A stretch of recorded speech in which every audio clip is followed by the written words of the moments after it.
Thank you for staying with us. The war against banditry in Zamfara State is far from over. In a fresh attack in Zumi local government area, bandits set ablaze the homes of Speaker of the State House of Assembly, Nasiru Muazu Magaya, and other residents. In the face of this, the Chief of Army Staff, Lieutenant General Farouk Yahya, says it will no longer tolerate excuses from army commanders who are leading the fight against terrorism and other forms of insecurity. Babajide, these people are still raising their heads, and the report, we have conflicting reports. Once I read a report this morning that they're finding their way out of Zamfara State, going to other states, or they're even heading south, that Zamfara is too hot. Now, who are these ones perpetrating these crimes around, still in Zamfara State? Well, at the same time, we have massive military operation going on there. It's extremely difficult to get accurate information about military operations in our country, whether in the northeast or in the northwest, as we have seen. I've always demanded that we should be focused on the fight. We should not jubilate too early. We should ensure that we are not distracted.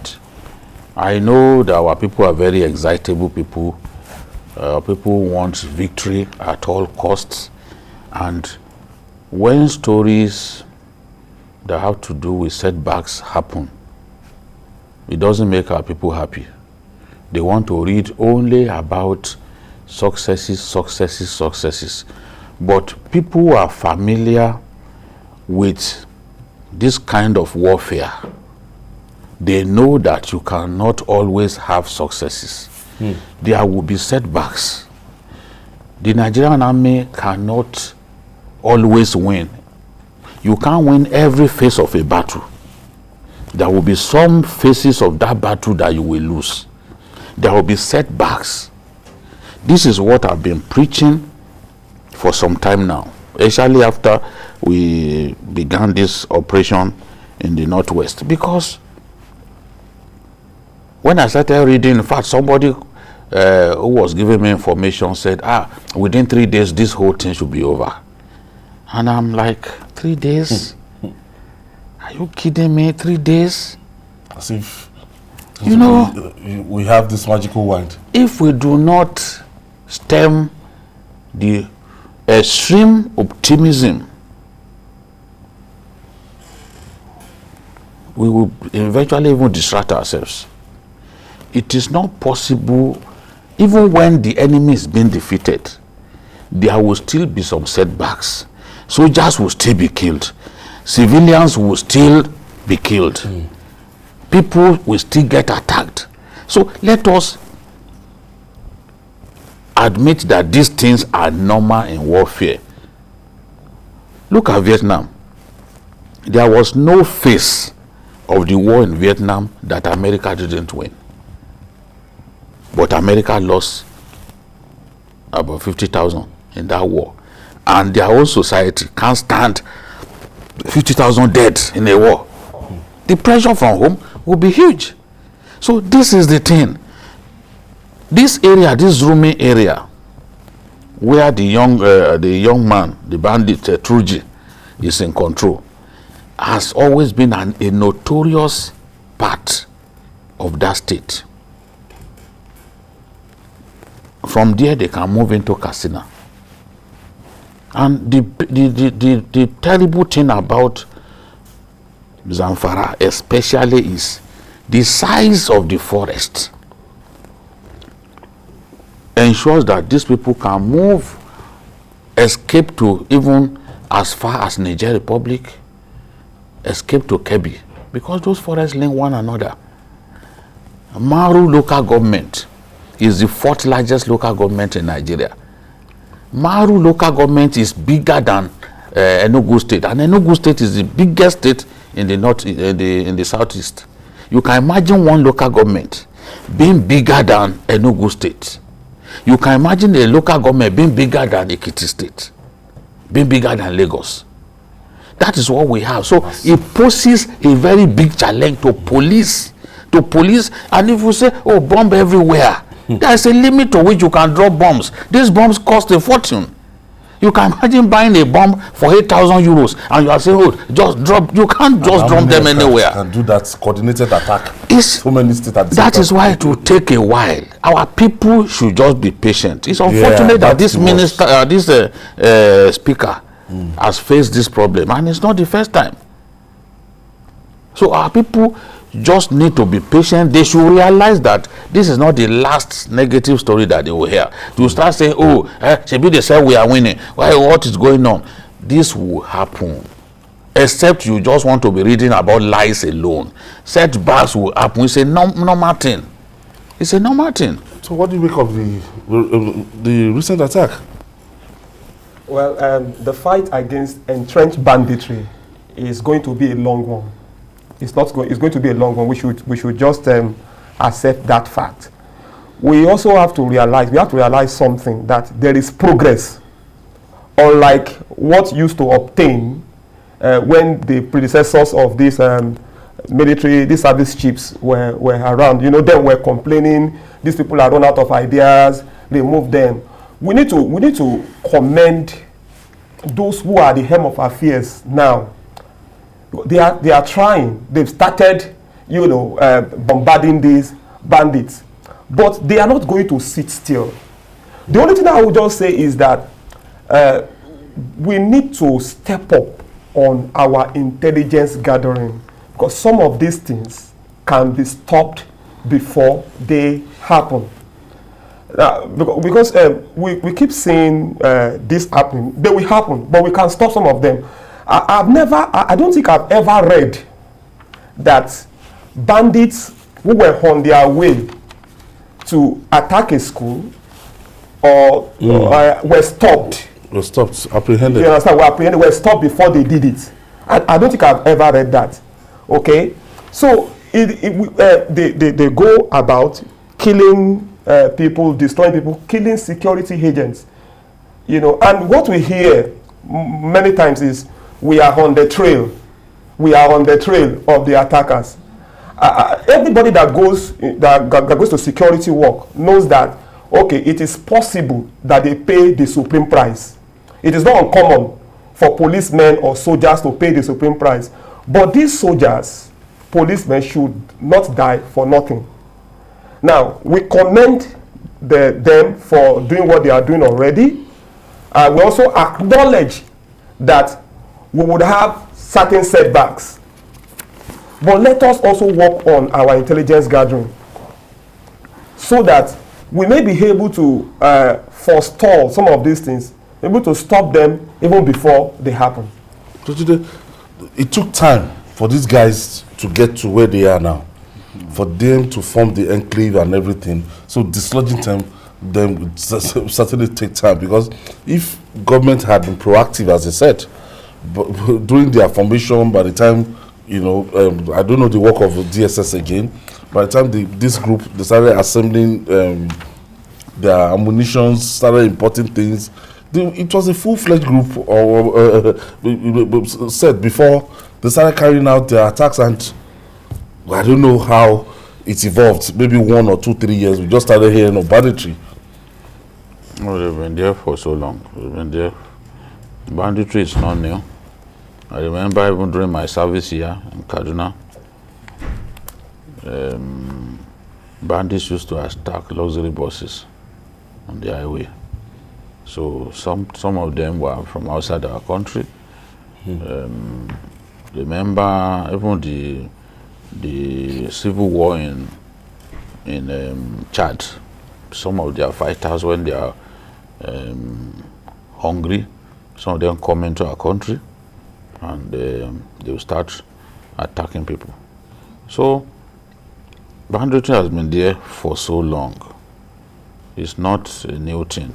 What I can say is that we abandoned our forests for so long. We didn't care to find out what was going on in those massive forests, including even the forest reserve here in Oyo State. the forest reserve that the Western Nigerian government created for the purpose of using it as a grazing reserve, today is being occupied by criminal headsmen. They are the ones who now went around were attacking people in Igangan and other places, because we left those forests unguided, and we just didn't care to find out what was going on there. Now, how do you dislodge every one of them? It's the same thing that we were guilty of in respect of Sambisa Forest. Sambisa Forest was a training facility for the army, for the BGs of the Abacha era. It has tunnels and all that, a network of tunnels. Now Boko Haram found it as a very useful area to hibernate, and they went inside the place. To dislodge them from outside Sambisa became a problem, given the size of the forest, because they can now move from where, if we attack them here, the next day they've migrated to another part of the forest. A forest so big, it is 6.5% of the entire Nigerian landmass. You know how difficult it is to police. A forest that stretches, Sambisa Forest stretches to 7 Nigerian states. How do you effectively police such a massive forest? So it's the same problem that we have with the northwest. Forests like Rugu Forest, Kuyambana in Dansadao, where Maru local government is where you have Dansadao. How do you police all of those places? So we are bombarding them. They are mobile. Some of them will have even had information that this military campaign will happen. So they probably will have moved to other places. I'm reading reports about the bandits relocating to safer areas. All we need to do is stop them in their tracks. We should expect that they will try to relocate, and as they are relocating, they will be attacking communities in anger. There was someone who told me, that, look, that that the moment they started bombing them, they were running away and attacking innocent people in the various communities, accusing them of providing information for the military to come after them. So this is the thing. We just have to stay focused and tell ourselves that, look, this is not a battle that will end after a few days. People should not deceive themselves. Those guys too have capability. It's not the military alone that has capability. And as we have seen, they have the weapons to take on the military. The only thing they don't have is the air power. But they have the normal weapons that surface troops use, including RPGs, GPMGs, and the rest of them. So we have to just stay focused. Every time the army suffers a setback, it should not be discouraged. It should just see it as one of those things. It will happen in warfare. It's just normal. And we just we talked about the sponsors, extensively, and we want to know, in terms of supplies, in terms of whatever they are getting, food, provisions, and everything. You discover that it's still same Nigerians that still supply them these things. Exactly. Apparently, there are Nigerians who are sympathetic towards banditry and terrorism. And what we need to do is to identify those Nigerians. Thank God for what is happening with the BDC, for the terrorism sponsors. You understand? We are very happy about that. And we are getting progress reports. They are going to court and all of that. Now they identify them.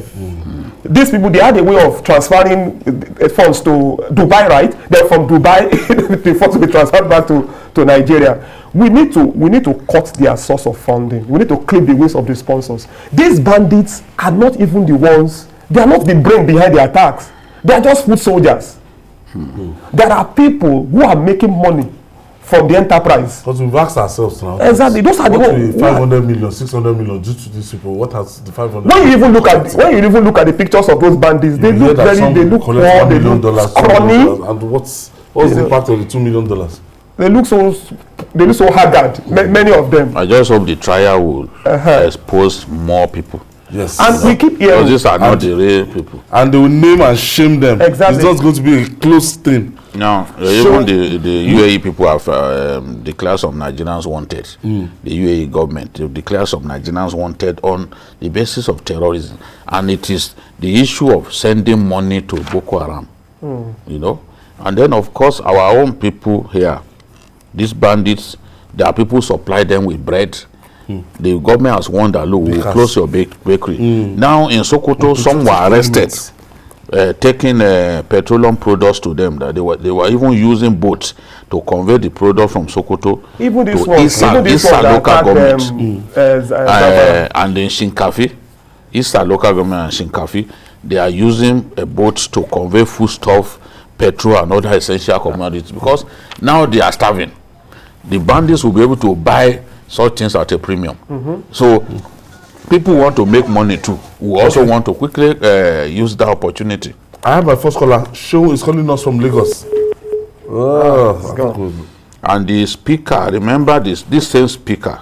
No, I said earlier that it's not the first time he is falling victim of these people. His father and stepmother are still in the hands of the bandits. They were picked up some weeks back.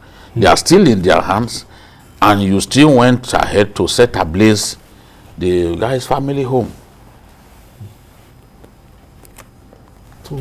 Even like I was saying, even in Zamfara, people were also arrested. People that were supplying them things. There are actually people who because of the money they will lose. Exactly. So we should in their hand. Arrest, get them arrested, cut them off. And there are people that live among the citizens normally, generally. They are traders, the normal regular traders. So something should be done about that too. And the build-up is as if days ahead will be interesting because the confidence is getting back. I have Austin from Lagos. Thank you, Austin, for joining us. Hello? Well, Austin.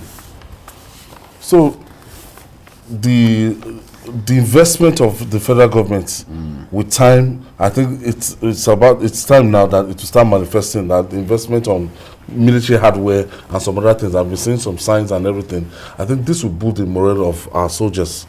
Yes, one of the best ways to boost their morale is to provide them with what they have. Generally, they don't have all of what they want. There are some basic things.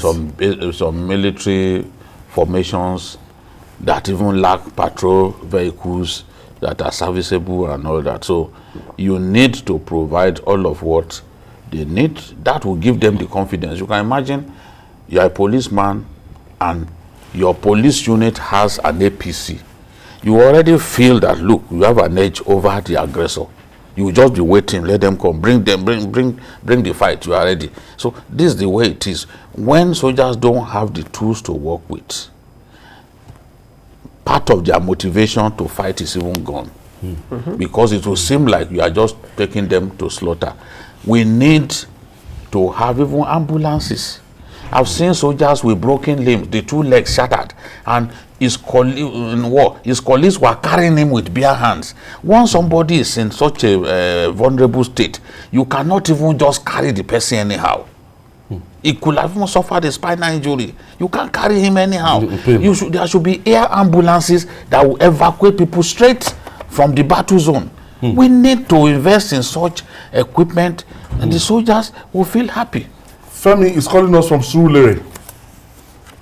Well, good day to all of you. Yes, Femi, thank you for joining us. I want to ask Didi one question.